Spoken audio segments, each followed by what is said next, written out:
പള്ളികൂദാശക്കാലം അവസാനത്തെ ഞായറാഴ്ചയിലെ വായനകളാണ് നമ്മൾ ഇന്ന് വചന വിചിന്തനത്തിനായിട്ട് എടുത്തിട്ടുള്ളത്. പള്ളികൂദാശക്കാലം അവസാനത്തെ ഞായറാഴ്ച തിരുസഭയിൽ ഈശോയുടെ രാജ്യത്വ തിരുനാളാണ് ആഘോഷിക്കുന്നത്. 1925 11 പിയൂസ് മാർപ്പാപ്പയാണ് തിരുസഭയിൽ ഈശോയുടെ രാജ്യത്വ തിരുനാൾ ഔദ്യോഗികമായിട്ട് ക്വാസ് പ്രീമാസ് എന്ന തൻ്റെ തിരുവഴുത്ത് വഴിയായിട്ട് പ്രഖ്യാപിച്ചത്. 2 പ്രശ്നങ്ങളാണ് അന്ന് സഭയിലുണ്ടായിരുന്നത്, പ്രത്യേകിച്ച് യൂറോപ്പിലെ കത്തോലിക്ക സഭയിൽ. ഒന്ന്, അതിതീവ്ര ദേശീയവാദം, നാഷണലിസം. 2, സെക്കുലറിസം അഥവാ മതനിരപേക്ഷത. ഇതിനുള്ള പ്രതിവിധി എന്നുള്ള നിലയിലാണ്, പരിഹാരം എന്നുള്ള നിലയിലാണ് പാപ്പ ഈശോയെ ലോകത്തിൻ്റെ മുഴുവനും രാജാവായിട്ട് പ്രഖ്യാപിക്കുന്നത്. വായനകളൊക്കെ അതുമായിട്ട് ബന്ധപ്പെട്ടാണ്. ആദ്യ വായനയിൽ ഉൽപ്പത്തി പുസ്തകത്തിൽ 14-ാം അധ്യായത്തിൽ മെൽക്കിസദേക്ക് എന്ന് പറയുന്ന സലേമിലെ രാജാവും പുരോഹിതനുമായിട്ടുള്ള വ്യക്തി അബ്രാഹത്തെ അനുഗ്രഹിക്കുന്ന ഭാഗമാണ് നമ്മൾ വായിച്ചു കേൾക്കുക. ഈ മെൽക്കിസദേക്കിനെ പലപ്പോഴും ഈശോയുമായിട്ട് ബന്ധപ്പെടുത്തിയാണ് സംസാരിക്കാറുള്ളത്, പ്രത്യേകിച്ച് ഹെബ്രായ ലേഖനകർത്താവ്. അതിന് 2 കാരണങ്ങളുണ്ട്. ഒന്നാമത്തത്, മെൽക്കിസദേക്കിനെ കുറിച്ച് പറയുന്നത് അദ്ദേഹം സലേമിലെ രാജാവായിരുന്നു എന്നുള്ളതാണ്. സലേം അഥവാ ജെറുസലേം, അതിൻ്റെ അർത്ഥം തന്നെ ശാലോം, സമാധാനം എന്നാണ്. മെൽക്കിസദേക്ക് സലേമിലെ രാജാവായിരുന്നു എന്ന് പറഞ്ഞാൽ അതിൻ്റെ അർത്ഥം സമാധാനത്തിൻ്റെ രാജാവായിരുന്നു എന്നുകൂടിയാണ്. ഈശോ സമാധാനത്തിൻ്റെ രാജാവായിട്ടാണ് കണക്കാക്കുന്നത്. അതുമാത്രമല്ല, മെൽക്കിസദേക്കിൻ്റെ പൗരോഹിത്യം എന്നും നിലനിൽക്കുന്നു എന്നാണ് ഹെബ്രായ ലേഖനകർത്താവ് പറയുന്നത്. അതുകൊണ്ട് തന്നെ മെൽക്കിസദേക്കിൻ്റെ ക്രമപ്രകാരമാണ്, ആ പൗരോഹിത്യ ക്രമത്തിലാണ് ഈശോയുടെ പൗരോഹിത്യം എന്നാണ് ഹെബ്രായ ലേഖനകർത്താവ് പറയുന്നത്. കൂട്ടത്തിൽ പറയുന്നു, ചെറിയവൻ വലിയവനാൽ അനുഗ്രഹിക്കപ്പെടണം. അബ്രാഹത്തെ മെൽക്കിസദേക്ക് അനുഗ്രഹിച്ചു എന്നതിൻ്റെ അർത്ഥം അബ്രാഹത്തേക്കാൾ വലിയവനായിരുന്നു മെൽക്കിസദേക്ക് എന്ന് തന്നെയാണ്. ആ അർത്ഥത്തിൽ മെൽക്കിസദേക്കിൻ്റെ പൗരോഹിത്യവും രാജ്യത്വവും ഈശോയുടെ പൗരോഹിത്യവുമായിട്ടും രാജ്യത്വവുമായിട്ടും ബന്ധപ്പെട്ട് കിടക്കുന്നു. 2ാമത്തെ വായന സാമൂൽ പ്രവാചകന്റെ 1-ാം പുസ്തകത്തിലെ 8-ാം അധ്യായത്തിലാണ്. ഇസ്രായേൽ ജനം തങ്ങൾക്ക് ഒരു രാജാവിനെ വേണമെന്ന് സാമൂൽ പ്രവാചകന്റെ അടുത്ത് ചെന്ന് ആവശ്യപ്പെടുന്ന ഭാഗമാണ്. നമുക്കറിയാം, കാനാൻ ദേശത്തേക്ക് എത്തിയ ഇസ്രായേൽ ജനം അവിടെ പല ഗോത്രങ്ങളായിട്ട് തിരിയുകയും താമസം ആരംഭിക്കുകയും ചെയ്തു. ഒരുപാട് ശത്രുക്കൾ അവർക്കുണ്ടായി. ഫിലിസ്തീയരാകട്ടെ, അമൂന്യരാകട്ടെ, ജബൂസ്യരാകട്ടെ, അവരിൽ നിന്നൊക്കെ അവരുടെ ആക്രമണങ്ങളൊക്കെ തങ്ങളെ രക്ഷിക്കുവാനായിട്ട് ഒരു രാജാവിന് വേണമെന്ന് ഇസ്രായേൽ ജനം ആവർത്തിച്ച് സാമൂൽ പ്രവാചകന്റെ അടുത്ത് ആവശ്യപ്പെടാനായിട്ട് തുടങ്ങി. സാമൂൽ പ്രവാചകനാകട്ടെ അതൊക്കെ നിരാകരിച്ചു. അവർ പറയുന്നുണ്ട്, സാമൂൽ പ്രവാചകൻ പറയുന്നുണ്ട്, നിങ്ങൾക്ക് യഹോവയല്ലാതെ മറ്റൊരു രാജാവില്ല. അഥവാ ഞാനൊരു രാജാവിനെ നൽകുകയാണെങ്കിൽ തന്നെ ആ രാജാവ് നിങ്ങളുടെ മക്കളെ അടിമകളായിട്ട് ഉപയോഗിക്കും. അത് ഗുണത്തെക്കാളേറെ ദോഷമായിരിക്കും നിങ്ങൾക്ക് ചെയ്യുക. പക്ഷെ എങ്കിലും ഈ ഇസ്രായേൽ ജനത്തിൻ്റെ ആവർത്തിച്ചുള്ള ആവശ്യം പരിഗണിച്ച് യഹോവയുടെ നിർദ്ദേശപ്രകാരം സാമൂല് അവർക്ക് സാവൂൾ എന്ന് പറയുന്ന രാജാവിനെ നൽകുന്ന ഭാഗമാണ് 2ാമത്തെ വായനയിൽ നമ്മൾ കാണുന്നത്. 3ാമത്തത് ലേഖനം വെളിപാട് പുസ്തകം 19-ാം അധ്യായത്തിൽ നമ്മൾ കാണുന്നത് ഈശോ കർത്താവും നാഥനുമായിട്ട് 2ാമത് രാജാവായിട്ട് വരുന്ന സുവിശേഷ ഭാഗമാണ്, ലേഖന ഭാഗമാണ്. ഏറ്റവും പ്രത്യേകിച്ച കാര്യം ഇതാണ്, കത്തോലിക്ക സഭയുടെ ക്രിസ്തീയ വിശ്വാസത്തിൻ്റെ ഏറ്റവും പ്രധാനപ്പെട്ട അടിസ്ഥാന തത്വങ്ങളിൽ ഒന്നാണ് ഈശോ 2ാമതായിട്ട് തങ്ങളെ നയിക്കുവാനായിട്ട്, വിധിക്കുവാനായിട്ട് യുഗാന്ത്യത്തിൽ രാജാവായി വീണ്ടും വരും എന്നുള്ള ചിന്ത. ആദിമ ക്രൈസ്തവർ ഈശോ ഉടനെ തന്നെ 2ാമത് വരും, അഥവാ ഈശോയുടെ 2ാമത്തെ വരവ് പറൂസിയ, ഇമ്മനന്റ് പറൂസിയ, അടുത്ത് തന്നെ സംഭവിക്കും എന്നാണ് വിചാരിച്ചിരുന്നത്. അതുകൊണ്ടാണ് അവരുടെ പ്രാർത്ഥന പോലും കർത്താവെ നീ വേഗം വരണമേ, മാറാനാത്ത എന്നായിരുന്നു. ഈശോ രാജാവായിട്ട് തങ്ങളെ വിധിക്കുവാനായിട്ട് യുഗാന്ത്യത്തിൽ വീണ്ടും വരുമെന്ന് ആദിമ ക്രൈസ്തവർ പ്രതീക്ഷയോടുകൂടി കാത്തിരിക്കുകയും പ്രാർത്ഥിക്കുകയും ചെയ്തിരുന്നു. സുവിശേഷത്തിൽ നമ്മൾ കാണുന്നത് ഇതൊക്കെയുമായി ബന്ധപ്പെട്ട് തന്നെയാണ്. യോഹന്നാന്റെ സുവിശേഷം 18-ാം അധ്യായത്തിൽ പ്രത്തോറിയത്തിൻ്റെ നടുക്ക് വെച്ച് പീലാത്തോസ് ഈശോയുടെ അടുത്ത് ചോദിക്കുന്ന ഭാഗമാണ്, നീ രാജാവാണോ എന്നുള്ളത്. ഈശോ രാജാവാണ് എന്നുള്ള ചിന്ത ഇസ്രായേൽ ജനത്തിന്, പ്രത്യേകിച്ച് യഹൂദ ജനത്തിന് ഉണ്ടായിരുന്നു അന്നത്തെ കാലത്തിൽ. കാരണം അവർ തന്നെ റോമാക്കാരുടെ അടിമത്തത്തിൽ നിന്നും തങ്ങളെ മോചിപ്പിക്കുവാനായിട്ട് ഒരു രാജാവിനെ, മിശിഹ എന്നുള്ളതാണ് ആ പേര് അവർ വിളിച്ചിരുന്നത്, പ്രതീക്ഷിച്ചിരിക്കുകയായിരുന്നു. തങ്ങൾ പ്രതീക്ഷിച്ചിരുന്ന രാജാവ് മിശിഹ ഈശോയാണെന്ന് അവർ വിശ്വസിച്ചിരുന്നു. അതുകൊണ്ടാണ് യോഹന്നാന്റെ സുവിശേഷത്തിൽ നമ്മൾ കാണുന്നത്, അവർ ജനക്കൂട്ടം ഈശോയെ രാജാവായിട്ട് രാജാവാകാൻ നിർബന്ധിക്കുകയും ചെയ്യുന്ന ഭാഗം. വീണ്ടും നമ്മൾ കാണുന്നുണ്ട്, ഈശോ മരിക്കുമ്പോൾ ഈശോയുടെ കുരിശിൻ്റെ മേലെ യഹൂദരുടെ രാജാവായ നസ്രായക്കാരൻ ഈശോ എന്നുള്ളൊരു ശീർഷക ഫലകമാണ് തൂക്കാനായിട്ട് ആവശ്യപ്പെടുന്നത്. ഇസ്രായേൽ ജനത്തിൻ്റെ, യഹൂദ ജനത്തിൻ്റെ ഒരു പ്രതീക്ഷയായിരുന്നു തങ്ങളെ രക്ഷിക്കാനായിട്ട് മിശിഹ വരുമെന്നും ആ മിശിഹ ഈശോയാണെന്നും. അതുകൊണ്ടാണ് ജെറുസലേമിലേക്ക് ഈശോ പ്രവേശിച്ചപ്പോൾ രാജകീയമായിട്ടൊരു സ്വീകരണം ഈശോയ്ക്ക് നൽകിയത്. അപ്പം ഈശോ രാജാവാണ്, മിശിഹായാണ് എന്ന് വിശ്വസിച്ച ഒരു ജനക്കൂട്ടമാണ് അന്ന് പ്രത്തോറിയത്തിൽ പീലാത്തോസിന് ചുറ്റുമായിട്ട് കൂടി നിന്നിരുന്നത്. അതുകൊണ്ടാണ് പീലാത്തോസ് ഇങ്ങനെ ചോദിക്കുന്നത്, നീ രാജാവാണോ എന്നുള്ളത്. എങ്ങനെയുള്ള ഒരു രാജാവായിരുന്നു ഈശോ? നമുക്കറിയാം, ലോകത്ത് നമ്മൾ കണ്ടിട്ടുള്ള എല്ലാ ഭരണ സംവിധാനങ്ങളും, അത് ജനാധിപത്യമാകട്ടെ, കമ്മ്യൂണിസം ആകട്ടെ, പട്ടാള ഭരണമാകട്ടെ, അതുപോലെ മുതലാളിത്ത ഭരണ രീതിയാകട്ടെ, അവരൊക്കെ അടിച്ചമർത്തി, പിടിച്ചടക്കി, ഭീഷണിപ്പെടുത്തി, യുദ്ധം ചെയ്ത് അങ്ങനെയാണ് തങ്ങളുടെ സാമ്രാജ്യം, അധികാരം സ്ഥാപിക്കാനായിട്ട് ശ്രമിച്ചിട്ടുള്ളത്. പക്ഷെ ഈശോയുടെ രീതി വളരെ വ്യത്യസ്തമായിരുന്നു. സ്നേഹിച്ചുകൊണ്ട് ലോകം കീഴടക്കിയ വ്യക്തിത്വമായിരുന്നു ഈശോ. Love and conquer the world എന്നാണ് മദർ തെരേസ പറയുന്നത്. സ്നേഹിക്കുക, പിന്നീട് നിങ്ങൾ ലോകം കീഴടക്കുക. അല്ലെ അഗസ്റ്റിൻ പറയുന്നത് സ്നേഹിക്കുക, മറ്റെന്തും ചെയ്തു കൊള്ളുക എന്നൊക്കെയാണ്. ഈശോയുടെ രാജ്യത്വത്തിൻ്റെ പ്രത്യേകത എന്ന് പറഞ്ഞാൽ ഈശോ സ്നേഹിച്ചുകൊണ്ട് ഈ ലോകത്തെ മുഴുവനായിട്ട് കീഴടക്കി എന്നുള്ളതാണ്. ഈ ഭരണത്തെ നമ്മൾ കൈകാര്യം ചെയ്യുന്ന രീതി നമുക്ക് എല്ലാവർക്കും അറിയാം. വീട്ടിലാണെങ്കിൽ അപ്പൻ മീശ പിരിച്ചും കണ്ണുരുട്ടി കാണിച്ചും ഒക്കെയാണ് കുട്ടികളെ മര്യാദയ്ക്ക് നിർത്തുക. സ്കൂളാണെങ്കിൽ ടീച്ചേഴ്സ് വടി കാണിച്ചും ചീത്ത പറഞ്ഞൊക്കെയാണ് പിള്ളേരെ മര്യാദയ്ക്ക് നിർത്തുക. അതുപോലെ ഒരു ഓഫീസിലാണെങ്കിൽ ബോസ് അതിൻ്റെ ഓർഡറുകൾ ഇറക്കിയും ശാസനകൾ നൽകിയൊക്കെയാണ് തങ്ങളുടെ അധികാരം നിലനിർത്തുക. അപ്പോൾ ഏത് ഭരണ സംവിധാനവും നിലനിർത്തുന്നത് അങ്ങനെയുള്ള ചില മെത്തേഡ്സ് ഉപയോഗിച്ചാണ്.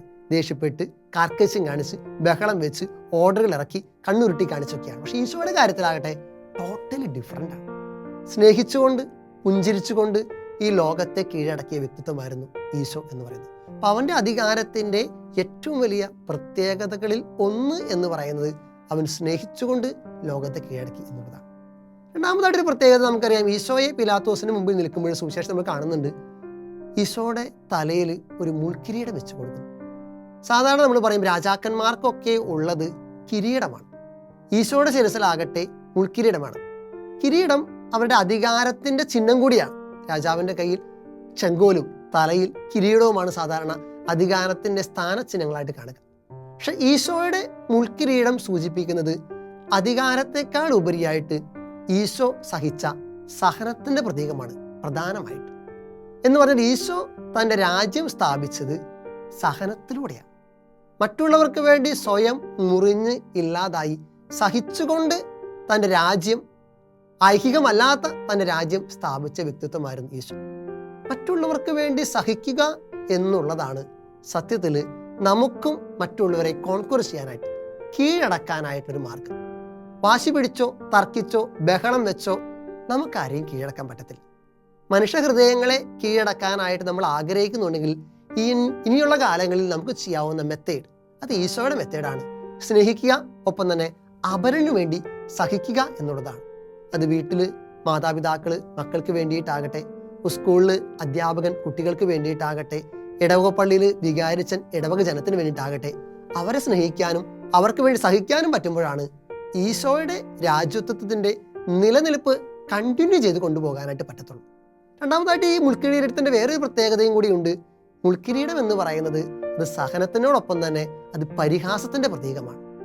പരിഹാസത്തിൻ്റെ പ്രതീകമാണ്. നമുക്കറിയാം, നമ്മൾ ജീവിക്കുന്ന ഈ കൾച്ചർ എന്ന് പറയുന്നത് ഒരുപാട് പരിഹസിക്കുകയും പരിഹസിക്കപ്പെടുകയും ചെയ്യുന്നൊരു കാലഘട്ടമാണ്. ട്രോളോട് ട്രോൾ എന്നൊക്കെ പറയുന്നത്, ട്രോൾ ചെയ്യുക എന്ന് പറയുക, മറ്റൊരാൾ പരിഹസിക്കുക. അത് രാഷ്ട്രീയ നേതൃത്വത്തെ ആകട്ടെ, സഭാ നേതൃത്വത്തെ, മത നേതൃത്വത്തെ ആകട്ടെ, സിനിമ മേഖലയിലുള്ളവരെ ആകട്ടെ, മറ്റുള്ളവരെ കളിയാക്കുക എന്നുള്ളതാണ് ഈ കാലഘട്ടത്തിൻ്റെ ട്രെൻഡ് കൾച്ചർ. ഈശോയുടെ ശിരസിലെ മുൾക്കിരീടം സൂചിപ്പിക്കുന്ന രണ്ടാമത്തെ കാര്യം ഈശോ അനുഭവിച്ച പരിഹാസങ്ങളുടെ പ്രതീകമാണ്. ജീവിതത്തിൽ ഓർക്കേണ്ട ഒരു കാര്യം ഇതാണ്, മറ്റുള്ളവരെ പരിഹസിക്കാതെ ജീവിക്കുക എന്നുള്ളതും നമ്മുടെ ജീവിതത്തിൽ ഈശോയെ പോലെ പരിഹാസം ഏൽക്കേണ്ടി വരുമ്പോൾ പരാതി പറയാതെ സ്വീകരിക്കുവാനായിട്ടുള്ള മനസ്സ് നമുക്കുണ്ടോ എന്നുള്ളതാണ്. എന്ന് വെച്ചാൽ ഒരാളെ പരിഹസിക്കാതെ, ട്രോൾ ചെയ്യാതെ ജീവിക്കുക, അത് പ്രധാനപ്പെട്ട കാര്യമാണ് ഇന്നത്തെ കാലഘട്ടത്തിൽ. നമുക്കറിയാം, നമ്മളെല്ലാവരെയും ഏതെങ്കിലുമൊക്കെ തരത്തിൽ കളിയാക്കിക്കൊണ്ടാണ് ഓരോ ദിവസം ആരംഭിക്കുന്നത്. പലതരത്തിൽ കൂട്ടുകാരി ആയിരിക്കാം, അയൽക്കാരി ആയിരിക്കാം, അധികാരികളെ ആയിരിക്കാം, അല്ലെങ്കിൽ നേരത്തെ പറഞ്ഞതുപോലെ സിനിമാ മേഖലയിലോ രാഷ്ട്രീയ മേഖലയിലോ ഒക്കെ ഉള്ളവരായിരിക്കും പല രീതിയിൽ വിമർശിക്കുകയും കളിയാക്കുകയും ചെയ്യുന്ന ഒരു കാലഘട്ടം. അങ്ങനെ ഒരു കാലഘട്ടത്തിൽ മറ്റൊരാളെ അപമാനിക്കാതെ പരിഹസിക്കാതെ ജീവിക്കാൻ പറ്റുക വലിയ കാര്യമാണ്. രണ്ടാമതായിട്ട് ഈശോ ഏറ്റെടുത്ത പരിഹാസങ്ങളിൽ കൂടിയും പ്രതീകമാണ് ഈശോയുടെ മുൾക്കിരീടം. നമ്മളെ മറ്റുള്ളവർ പരിഹസിക്കുന്ന ചില ജീവിത സാഹചര്യങ്ങൾ വരുമ്പോൾ അതിനെ പരാതി കൂടാതെ സ്വീകരിക്കാനായിട്ട് നമുക്ക് പറ്റുന്നുണ്ടോ എന്ന് ചിന്തിക്കുന്നത് നല്ലതാണ്. നമ്മുടെ ജീവിതത്തിൽ നമുക്ക് മറ്റുള്ളവർ വാക്കാലോ പ്രവൃത്തിയാലോ ആംഗ്യങ്ങളാലോ ചേഷ്ടകളാലോ ഒക്കെ ഏൽപ്പിക്കുന്ന പരിഹാസത്തിൻ്റെ ശരങ്ങളെ പ്രതിരോധിക്കുവാനായിട്ട് അല്ലെങ്കിൽ അതിനെ പരാതി കൂടാതെ സ്വീകരിക്കാനായിട്ട് നമുക്ക് പറ്റുന്നുണ്ടോ എന്നുള്ളത് ചിന്തിക്കുന്നത് നല്ലതാണ്. ഈശോ എന്ന് പറഞ്ഞ രാജാവിൻ്റെ രാജത്വത്തിൻ്റെ മറ്റൊരു പ്രത്യേകത ഇതായിരുന്നു. ഏറ്റ പരിഹാസ ശരങ്ങളെ അവൻ തള്ളിക്കളഞ്ഞില്ല, സ്നേഹപൂർവ്വം സ്വീകരിച്ചു എന്നുള്ളത്. അതിൻ്റെ പ്രതീകം തന്നെയാണ് ഈശോ അണിഞ്ഞ മുൾമുടി എന്ന് പറയുന്നത്. ഈശോ ഈ ലോകത്തിലേക്ക് വന്നത് ദൈവരാജ്യത്തിൻ്റെ സ്ഥാപനത്തിനാണ്. പക്ഷെ ചെയ്ത പ്രവർത്തികളും അത്ഭുതങ്ങളൊക്കെ ദൈവരാജ്യം സ്ഥാപിക്കുവാനായിട്ടുള്ള ചില പ്രതീകാത്മകമായിട്ട പ്രവർത്തികളാണ്. സത്യത്തിൽ എന്താണ് ഈ ദൈവരാജ്യം? എങ്ങനെയാണ് ഇത് സ്ഥാപിക്കേണ്ടത്? പൗലോസ് പറയുന്നൊരു കാര്യമുണ്ട്. ദൈവരാജ്യം എന്നാൽ ഭക്ഷണവും പാനീയവുമല്ല, അത് നീതിയും സമാധാനവും പരിശുദ്ധാത്മാവിനുള്ള ആനന്ദമാണ്. എന്ന് പറഞ്ഞാൽ തീറ്റയും കൂടിയല്ല, നേരെ മറിച്ച് ഒരല്പം നീതി, ഒരല്പം സമാധാനം, അത് പരിശുദ്ധാത്മാവിലുള്ള ഒരല്പം സന്തോഷം. അപ്പോൾ ദൈവരാജ്യ സ്ഥാപനത്തിനായിട്ട് ഈശോ വന്നു. ആ സ്ഥാപനം നമ്മുടെ ജീവിതത്തിൽ സാധ്യമാകണമെങ്കിൽ മാർഗം ഇതാണ്. നമ്മളായിരിക്കുന്ന സ്ഥലത്ത് നമ്മുടെ കുടുംബത്തിൽ ഒരല്പം നീതിയുണ്ട്, ഒരല്പം സമാധാനമുണ്ട്, ഒരല്പം സന്തോഷമുണ്ട്. അതെല്ലാം ദൈവരാജ്യത്തിൻ്റെ ചെറിയ ചെറിയ പതിപ്പുകളാണ് എന്ന് തിരിച്ചറിയുന്നത് വളരെ പ്രധാനപ്പെട്ട കാര്യമാണ്. പലപ്പോഴും നമ്മൾ ദൈവരാജ്യം എന്ന് പറഞ്ഞാൽ നമ്മളൊക്കെ മരിച്ചിട്ട് സ്വർഗത്തിലെത്തുന്ന ഒരു സാഹചര്യത്തേക്കായിരിക്കും പലപ്പോഴും ദൈവരാജ്യം സ്വർഗരാജ്യം എന്നൊക്കെ നമ്മൾ കണക്കാക്കുമ്പോൾ ഈശോ പറയുന്ന കാര്യം ഇതാണ്. ദൈവരാജ്യം എൻ്റെ ഉള്ളിൽ തന്നെയാണ്. ദൈവരാജ്യം എൻ്റെ ഉള്ളിൽ തന്നെയാണ്. എന്ന് വെച്ചാൽ നമ്മുടെയൊക്കെ ഉള്ളിലുണ്ട് ദൈവരാജ്യം. പണ്ട് ഈ ഒരു കൊച്ചു പിള്ളേർക്ക് പറഞ്ഞു കൊടുക്കുന്ന ഒരു കഥ കേട്ടിട്ടുണ്ട്. അതായത് കൊച്ചു മീനും ഒരു വലിയ മീനും, കുഞ്ഞു മീനും അമ്മ മീനും കടലിലൂടെ യാത്ര ചെയ്യുമ്പോൾ ഈ കുഞ്ഞു മീൻ അമ്മ മീനെ അടുത്ത് ചോദിക്കുന്നുണ്ട്, അമ്മേ എല്ലാവരും പറയുന്നുണ്ടല്ലോ ഈ കടല് വളരെ മനോഹരമാണ്, വിശാലമാണ്, ആഴമേറിയതാണ്, പരപ്പേറിയതാണൊക്കെ, എവിടെയാണ് ഈ കടൽ? അപ്പം അമ്മ കുറച്ചു നേരം ആലോചിച്ചതിന് ശേഷം പറയുന്ന കാര്യം, മോനെ ഈ കടൽ എന്ന് പറഞ്ഞാൽ നമ്മളായിരിക്കുന്ന ഈ സ്ഥലം തന്നെയാണ് കടലെന്ന് പറയുന്നത്. ഈ കുഞ്ഞുമീൻ ചോദിക്കുന്ന കാര്യം എന്താണ്? അമ്മേ ഇത് വെറും ഉപ്പുവെള്ളമല്ലേ, ഇതല്ല കടൽ, കടൽ വേറെ എവിടെയാണ് എന്ന് പറഞ്ഞുകൊണ്ട് ഈ കുഞ്ഞുമീൻ കടൽ അന്വേഷിച്ച് യാത്ര പോയി എന്ന് പറയുന്നൊരു കഥയുണ്ട്. സത്യത്തിൽ നമ്മുടെയൊക്കെ ജീവിതത്തിൽ സംഭവിക്കുന്ന ഒരു കാര്യം ഇതാണ്. ദൈവരാജ്യം മറ്റെവിടെയാണോ എന്ന് വിചാരിച്ചുകൊണ്ട് യാത്ര ചെയ്യുന്ന ഒരു അപകടത്തിലേക്ക് നമ്മൾ നീങ്ങിക്കൊണ്ടിരിക്കുന്നുണ്ട്. പറയാറുണ്ടല്ലോ സാധാരണ, ഈ കസ്തൂരിമാൻ കസ്തൂരി അന്വേഷിച്ച് ഇങ്ങനെ മണപ്പിച്ച് പോകും എന്നാണ് പറയുന്നത്. സത്യത്തിൽ കസ്തൂരി അതിൻ്റെ ദേഹത്ത് തന്നെയാണ്, അതിൻ്റെ ഉള്ളിൽ തന്നെയാണ്. അപ്പം അതുപോലെ ദൈവരാജ്യം നമ്മുടെ ഉള്ളിൽ തന്നെയാണ്, നമ്മുടെ ഇടയിൽ തന്നെയാണ് എന്ന് തിരിച്ചറിയാനായിട്ട് പറ്റുക വളരെ പ്രധാനപ്പെട്ട കാര്യമാണ്. ആ കാര്യത്തിൽ കുറേയും കൂടി ശ്രദ്ധ. എവിടെയാണോ സമാധാനം, എവിടെയാണോ സന്തോഷം, എവിടെയാണോ നീതി, അത് സ്ഥാപിച്ചെടുക്കുക നമ്മുടെ ഉത്തരവാദിത്വമാണ്. അത് നമ്മുടെ കുടുംബത്തിലും ഓഫീസിലും ഇടവകയിലും കുടുംബ യൂണിറ്റിലും പണിസ്ഥലങ്ങളിലും ഒക്കെ ഈ ദൈവരാജ്യത്തിൻ്റെ കൾച്ചർ വളർത്തിയെടുക്കാനായിട്ട് നമ്മൾ പരിശ്രമിക്കണം. പക്ഷെ പലപ്പോഴും നമുക്കൊക്കെ പറ്റുന്നൊരു അപകടം എന്ന് പറഞ്ഞാൽ എന്താണെന്ന് വെച്ചാൽ, ഈ ദൈവരാജ്യത്തെക്കുറിച്ചൊക്കെ നമ്മൾ വാ തോരാതെ സംസാരിക്കുകയും പറയുകയും പ്രാർത്ഥിക്കുകയും നമ്മൾ സ്വർഗസ്ഥനായ പിതാവെയൊക്കെ പ്രാർത്ഥിക്കുമ്പോൾ കാണുന്നത് അങ്ങയുടെ നാമം പൂജിതമാകണമേ, അങ്ങയുടെ രാജ്യം വരണമേ എന്നൊക്കെ എല്ലാ ദിവസവും നമ്മൾ പ്രാർത്ഥിക്കുന്നവരാണ്. പക്ഷെ ഇത് നമ്മൾ ദൈവരാജ്യത്തിൻ്റെ വക്താക്കളാണ് എന്നുള്ള ചിന്ത നമ്മൾ പലപ്പോഴും മറന്നു പോകുന്നുണ്ട്.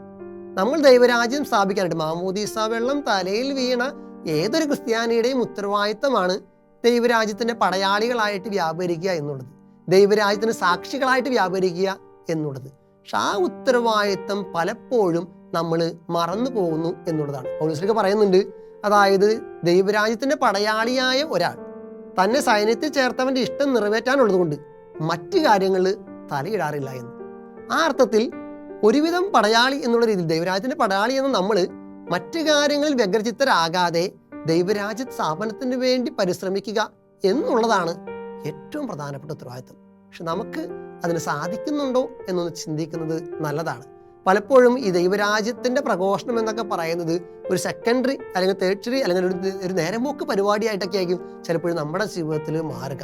നമുക്കറിയാം, ദൈവരാജ്യത്തെക്കുറിച്ച് നമ്മൾ പ്രാർത്ഥിക്കുമ്പോഴും അതിൻ്റെ വേണ്ടത്ര ബോധ്യം നമ്മുടെ പ്രാർത്ഥനയിൽ അല്ലെങ്കിൽ പ്രാർത്ഥിക്കുന്ന നമുക്കുണ്ടോ എന്ന് ചിന്തിക്കുന്നതും കൂടി നല്ലതാണ്. നമ്മൾ പ്രാർത്ഥിക്കാറുണ്ടല്ലോ, അന്നു വേണ്ട ആഹാരം ഞങ്ങൾക്ക് തരണമെന്ന്. അങ്ങനെയൊക്കെ പ്രാർത്ഥിക്കുമ്പോൾ നമുക്ക് തന്നെ അറിയാം ഒരാഴ്ചക്കുള്ള ആഹാരം, ഫുഡ് ഫ്രിഡ്ജിൽ കേടുകൊണ്ടിരിക്കുന്നുണ്ട്. അപ്പോൾ നമ്മുടെ ഈ പ്രാർത്ഥനകൾക്കൊക്കെ ചിലപ്പോഴൊക്കെ ഒരു പ്രഹസനത്തിൻ്റെ രൂപം കടന്നു വരുന്നുണ്ടോ എന്നൊന്ന് ചിന്തിക്കുന്നത് നല്ലതാണ്. ദൈവരാജ്യത്തിൻ്റെ പടയാളികളായ നമ്മൾ എവിടെയായിരിക്കുന്നു അവിടെയൊക്കെ ക്രിസ്തുവിൻ്റെ രാജ്യം സ്ഥാപിക്കാനായിട്ടുള്ള ഉത്തരവാദിത്വം നമുക്കുണ്ട് എന്ന് മറന്നു പോകാതിരിക്കുക. സ്ഥൈര്യ ലേപനത്തിൽ നമ്മുടെ അടുത്ത് പുരോഹിതൻ ചോദിക്കുന്ന ചോദ്യങ്ങൾ ഇത് തന്നെയാണ്. നിങ്ങൾക്ക് ദൈവരാജ്യത്തിൻ്റെ പടയാളിയായിട്ട്, സാക്ഷിയായിട്ട് നിൽക്കാനായിട്ട് പറ്റുന്നുണ്ടോ എന്നുള്ള ചോദ്യമാണ്. അതിന് മറുപടിയായിട്ട് ശരിയാണ്, സമ്മതം നൽകുമ്പോഴാണ് നമുക്ക് സ്ഥൈര്യലേപനം നൽകുക. അതായത് അതിൻ്റെ അർത്ഥം പരിശുദ്ധാത്മാവിനെ ലഭിക്കുന്നതോടുകൂടി നമ്മൾ ദൈവരാജ്യത്തിൻ്റെ, ക്രിസ്തുവിൻ്റെ പടയാളിയായിട്ട് മാറുന്നു എന്നുള്ളതാണ്. നമുക്കറിയാം ഏതൊരു രാജ്യത്തും യുദ്ധമുണ്ടാകുമ്പോൾ ഏറ്റവും കൂടുതൽ മുറിവേൽക്കപ്പെടുന്നത്, അപകടം സംഭവിക്കുന്നത് അതിന് മുമ്പിൽ നിൽക്കുന്ന പടയാളികൾക്കാണ്, ഭരണാധിപന്മാർക്കല്ല. ആ പടയാളികളുടെ മുറിവും ചോരയും കഷ്ടപ്പാടും ബുദ്ധിമുട്ടൊക്കെയാണ് ആ രാജ്യം വെട്ടിപ്പിടിക്കാനായിട്ടും വ്യാപിപ്പിക്കാനായിട്ടും കാരണമായിട്ട് മാറുന്നത്. ആ അർത്ഥത്തിൽ ക്രിസ്തുവിൻ്റെ പടയാളി എന്ന രീതിയിൽ നമുക്ക് വലിയ ഉത്തരവാദിത്വമാണ് ഈ ദൈവ രാജ്യത്തിൻ്റെ സ്ഥാപനം, വ്യാപനം നേടിയെടുക്കുവാനായിട്ട്. ഇതിൽ പലപ്പോഴും നമുക്ക് പറ്റുന്നൊരു കാര്യം, നമ്മൾ അതിനെക്കുറിച്ചുള്ള വലിയ പ്രാധാന്യം നൽകുന്നില്ല എന്നുള്ളതാണ്. അതല്ലെങ്കിൽ നമ്മൾ പറയുന്ന കാര്യങ്ങൾക്ക് നമ്മൾ തന്നെ വില കൊടുക്കുന്നില്ല, അല്ലെങ്കിൽ നമ്മൾ ഏറ്റെടുത്തിരിക്കുന്ന ഉത്തരവാദിത്തത്തെക്കുറിച്ച് നമുക്ക് തന്നെ വലിയ ഗൗരവം തോന്നിക്കുന്നില്ല എന്നുള്ളതാണ് സങ്കടം. പണ്ട് കേട്ട ഒരു കഥയുണ്ട്. ഒരു രാജാവ് പ്രായാധിക്യത്താൽ വയസ്സായിട്ട് കിടക്കുകയാണ്. വയസ്സായിട്ട് കിടക്കാൻ നേരത്ത് മന്ത്രി ഈ മട്ടുപ്പാവിൽ നിന്ന് താഴെ കൂടിയിരുന്ന രാജാവിൻ്റെ സുഖവിശേഷങ്ങൾ അറിയാനായിട്ട് കാത്തു നിന്നിരുന്ന ജനത്തിൻ്റെ അടുത്ത് ചോദിക്കുന്നുണ്ട്. നമ്മുടെ രാജാവ് ക്ഷീണിതനാണ്, രോഗാവസ്ഥയിലാണ്, അദ്ദേഹത്തെ രക്ഷപ്പെടുത്താനായിട്ട് അദ്ദേഹത്തിൻ്റെ ഹൃദയമാണ് പ്രശ്നം. അപ്പം അദ്ദേഹത്തിന് ഹൃദയം കൊടുത്തേ പറ്റൂ. നിങ്ങളിൽ ആർക്കാണ് അദ്ദേഹത്തിന് വേണ്ടി മരിക്കാനായിട്ട്, ഹൃദയം കൊടുക്കാനായിട്ട് തയ്യാറാവുക എന്ന് പറഞ്ഞ മന്ത്രി ഇങ്ങനെ മട്ടുപ്പാവിൽ നിന്നും വിളിച്ചു ചോദിക്കുന്നുണ്ട്. താഴെ നിന്ന് ജനങ്ങൾ ആക്രോശിക്കുകയാണ്, ഞങ്ങൾ തയ്യാറാണ്, ഞങ്ങൾ തയ്യാറാണ്. അപ്പം മന്ത്രി പറയും, എല്ലാവരുടെയും ഹൃദയം രാജാവിന് ആവശ്യമില്ല, രാജാവിന് ഒരാളുടെ ഹൃദയം മതി. അപ്പം ആരുടെ ഹൃദയമാണ് രാജാവിന് നൽകേണ്ടത് എന്നറിയാനായിട്ട് മന്ത്രി പറയും, ഞാനൊരു തൂവാല താഴേക്കിടാം. ഈ തൂവാല ആരുടെ തലയിൽ വീഴുന്നുവോ അവരാണ് എനിക്ക് മന്ത്രിക്ക് വേണ്ടി, രാജാവിന് വേണ്ടിയിട്ട് ഹൃദയം നൽകേണ്ടത്. മന്ത്രി അങ്ങനെ മട്ടുപ്പാവിൽ നിന്നും ഒരു തൂവാല താഴെ ഇടുമ്പോൾ തൂവാല തലയിൽ വീഴാതിരിക്കുവാനായിട്ട് ഓരോരുത്തർ അത് ഊതി മാറ്റുകയാണ്. സത്യത്തിൽ ഇത് തന്നെയാണ് നമ്മുടെ അവസ്ഥ. നമ്മൾ വലിയ വായിൽ പ്രഘോഷിക്കുകയും ഉച്ചത്തിൽ സംസാരിക്കുകയൊക്കെ ചെയ്യുമ്പോൾ ഈ പറയുന്ന രീതിയിൽ പ്രാക്ടിക്കൽ ലെവലിലേക്ക് ആക്കാനായിട്ട്, അത് പ്രാവർത്തികമാക്കാനായിട്ട് നമുക്ക് പലപ്പോഴും സാധിക്കുന്നില്ല എന്നുള്ളതാണ് സങ്കടം. നമ്മൾ പ്രാർത്ഥിക്കുന്നു, നമ്മൾ ഒരുപാട് കാര്യങ്ങൾ ചെയ്യാമെന്ന് വാഗ്ദാനം ചെയ്യുന്നു. പക്ഷെ ദൈവരാജ്യ സ്ഥാപനത്തിന് വേണ്ടിയിട്ട്, ദൈവരാജ്യ വ്യാപനത്തിന് വേണ്ടിയിട്ട് നമുക്ക് എന്താണ് ചെയ്യാൻ പറ്റിയിട്ടുള്ളത്? നമ്മൾ എന്താണ് ചെയ്യുന്നത്? ഈശോയുടെ രാജ്യത്വ തിരുനാൾ ആഘോഷിക്കുമ്പോൾ ഈ കാര്യത്തിൽ കുറേയും കൂടി വ്യക്തത നമുക്ക് വേണം. കാരണം ഈശോ സ്നേഹിച്ചുകൊണ്ട് ലോകം കീഴടക്കിയ വ്യക്തിത്വമാണ്. നമുക്ക് സ്നേഹിച്ചുകൊണ്ട് മദർ തെരേസയെ പോലെ, സെന്റ് അഗസ്റ്റിനെ പോലെ, ഡോൺ ബോസ്കോയെ പോലെ സ്നേഹിച്ചുകൊണ്ട് ലോകത്തെ കീഴടക്കാനായിട്ടുള്ള കടമ എത്രത്തോളം നിർവഹിക്കാനായിട്ട് പറ്റുന്നുണ്ട്? ഈശോ സഹിച്ചുകൊണ്ട് സാമ്രാജ്യം സ്ഥാപിച്ച രാജാവായിരുന്നു. നമ്മുടെ ജീവിതത്തിൽ സഹനങ്ങളെ ഏറ്റെടുക്കാനായിട്ട്, സ്നേഹിക്കുക എന്ന് പറഞ്ഞാൽ അതിൻ്റെ അർത്ഥം സഹിക്കുക എന്ന് തന്നെയാണ്. നമ്മൾ ഒരാളെ സ്നേഹിക്കുന്നുണ്ടോ ആ സ്നേഹത്തിൻ്റെ ഏറ്റവും പ്രകടമായിട്ട് ഉദാഹരണമാണ് ആ വ്യക്തിക്ക് വേണ്ടി എത്രമാത്രം സഹനം നമ്മൾ ഏറ്റെടുക്കുന്നുണ്ടെന്ന്. ഈശോ സഹിച്ചുകൊണ്ട് തൻ്റെ രാജ്യം സ്ഥാപിക്കാനായിട്ട് ശ്രമിച്ചു എന്ന് പറയുന്ന പോലെ നമ്മുടെ ജീവിതത്തിൽ മറ്റുള്ളവർക്ക് വേണ്ടി സഹിച്ചുകൊണ്ട് രാജ്യം സ്ഥാപിക്കാനായിട്ട്, അവരുടെ ഹൃദയങ്ങളെ കീഴടക്കാനായിട്ട് നമുക്ക് പറ്റുന്നുണ്ടോ എന്ന് ചിന്തിക്കുക. മൂന്നാമതായിട്ട് പരിഹാസമാണ്. ഈശോ മുൾമുടി ശിരസിൽ വഹിച്ചുകൊണ്ട് ഈ ലോകത്തിൻ്റെ എല്ലാ അപമാനങ്ങളും സ്വയം ഏറ്റെടുത്തു. നമ്മുടെ ജീവിതത്തിലും ഈ അപമാനങ്ങൾ ഏറ്റെടുക്കുവാനായിട്ടുള്ള ധൈര്യം, എൻ്റെ ജീവിതത്തിൽ പരിഹാസം, പ്രത്യേകിച്ച് ക്രിസ്തുവിന് വേണ്ടി അപമാനങ്ങൾ ഏറ്റെടുക്കുവാനായിട്ടുള്ള ധൈര്യം ഉണ്ടോ എന്ന് ചിന്തിക്കുന്നത് നല്ലതാണ്. കാരണം പലപ്പോഴും നമുക്ക് അപമാനം വരുമ്പോൾ പരാതിയാണ്, പേടിയാണ്. നമ്മൾ പരിഹസിക്കപ്പെടാൻ സാധ്യതയുള്ള എല്ലാ സ്ഥലങ്ങളിൽ നിന്നും നമ്മൾ പയ്യെ മാറി നടക്കാനായിട്ടാണ് ഇഷ്ടപ്പെടുന്നത്. പക്ഷെ ക്രിസ്തുവിന് വേണ്ടിയിട്ട് അപമാനം സഹിക്കാനായിട്ട് ആദ്യകാലത്തെ ക്രൈസ്തവർക്കും ശിഷ്യന്മാർക്കൊക്കെ ഉണ്ടായിരുന്നത്, അവർ ദൈവരാജ്യത്തെ പ്രതി പീഡകൾ സഹിക്കുന്നത് ഒരു അഭിമാനമായി കണ്ടു എന്നൊക്കെയാണ് പറയുന്നത്. പീഡകൾ സഹിക്കുന്നത് ഒരു അഭിമാനമായി കണ്ടു. ഈശോ തന്നെ മുന്നറിയിപ്പ് നൽകുന്നുണ്ട്, അവർ തന്നെ പീഡിപ്പിച്ചുവെങ്കിൽ നിങ്ങളെയും പീഡിപ്പിക്കും. അപ്പം അതുകൊണ്ട് ഏതൊരു ക്രിസ്ത്യാനിക്കും ഉണ്ടാകാവുന്ന ഒരു സാധ്യതയാണ് ഈശോ മുൻകൂട്ടി പറയുന്നത്. ദൈവരാജ്യത്തിന് വേണ്ടി കഷ്ടപ്പെടാൻ തയ്യാറാകുന്നുണ്ടെങ്കിൽ പീഡനവും അപമാനവും ഏറ്റെടുക്കാൻ കൂടി തയ്യാറാവുക എന്ന് തന്നെയാണ് അതിൻ്റെ അർത്ഥം. ജീവിതത്തിൽ ക്രിസ്തുവാകുന്ന രാജാവിനെ പോലെ അപമാനം സഹിക്കാനായിട്ട്, ദൈവരാജ്യത്തിന് വേണ്ടിയിട്ട് ഈശോയ്ക്ക് വേണ്ടി പറ്റുന്നുണ്ടോ എന്ന് ചിന്തിക്കുക. കൂട്ടത്തിൽ നമുക്കറിയാം, അപമാനം നമ്മൾ ഏറ്റെടുക്കുക എന്നതുപോലെ തന്നെ പ്രധാനപ്പെട്ടതാണ് മറ്റൊരാളെ അപമാനിക്കാതെ ജീവിക്കുക എന്നുള്ളത്. ഈശോയുടെ ജീവിതത്തിൽ ഈശോ ആരെയും അപമാനിച്ചില്ല എന്നുള്ളതാണ്. പാപിനിയായ സ്ത്രീ ആകട്ടെ, നല്ല കള്ളനെയാകട്ടെ, ആരെയും ഈശോ തന്നാലാകുന്ന വിധം അപമാനിക്കാനായിട്ട് ശ്രമിച്ചിട്ടില്ല എന്നുള്ളത്. നമ്മുടെ ജീവിതത്തിലും മറ്റുള്ളവരെ അപമാനിക്കാതെ ജീവിക്കാനായിട്ട് പഠിക്കുക എന്നുള്ളത് ഇന്നത്തെ കാലഘട്ടത്തിൻ്റെ പ്രത്യേകതയാണ്. ഒടുവിലായിട്ട് നമ്മൾ പറഞ്ഞതാണ്, നമ്മൾ ദൈവരാജ്യത്തിൻ്റെ പടയാളികളാണ്. ആ പടയാളികളായ നമുക്ക് ചില ഉത്തരവാദിത്തങ്ങളുണ്ട്. ആ ഉത്തരവാദിത്തങ്ങൾ നിറവേറ്റുക എന്നുള്ള കടമ എന്ന് പറഞ്ഞാൽ ദൈവരാജ്യത്തിന് വേണ്ടി കഷ്ടപ്പാടുകൾ സഹിക്കുക എന്നുള്ള കടമ ധീരതയോടുകൂടി നമുക്ക് ഏറ്റെടുക്കാനായിട്ട് സാധിക്കണം. ഒരു ക്രിസ്ത്യാനി എന്ന് പറഞ്ഞാൽ അതാണ് ദൈവരാജ്യത്തിൻ്റെ പടയാളി. നമ്മൾ എവിടെയായിരിക്കുന്നു ആ സ്ഥലങ്ങളിലൊക്കെ ദൈവരാജ്യത്തിൻ്റെ പ്രഘോഷകരായിട്ട് മാറാനും, ഒപ്പം നമ്മളായിരിക്കുന്ന സ്ഥലം നീതിയും സമാധാനവും പരിശുദ്ധാത്മാവിനുള്ള ആനന്ദത്താൽ നിറച്ചുകൊണ്ട് ഒരു കൊച്ചു ദൈവരാജ്യത്തിൻ്റെ പതിപ്പുകളാക്കി മാറ്റുവാനായിട്ടും നിങ്ങൾക്ക് സാധിക്കട്ടെ എന്ന് ആശംസിക്കുന്നു, പ്രാർത്ഥിക്കുന്നു. ദൈവം നിങ്ങളെല്ലാവരെയും അനുഗ്രഹിക്കട്ടെ.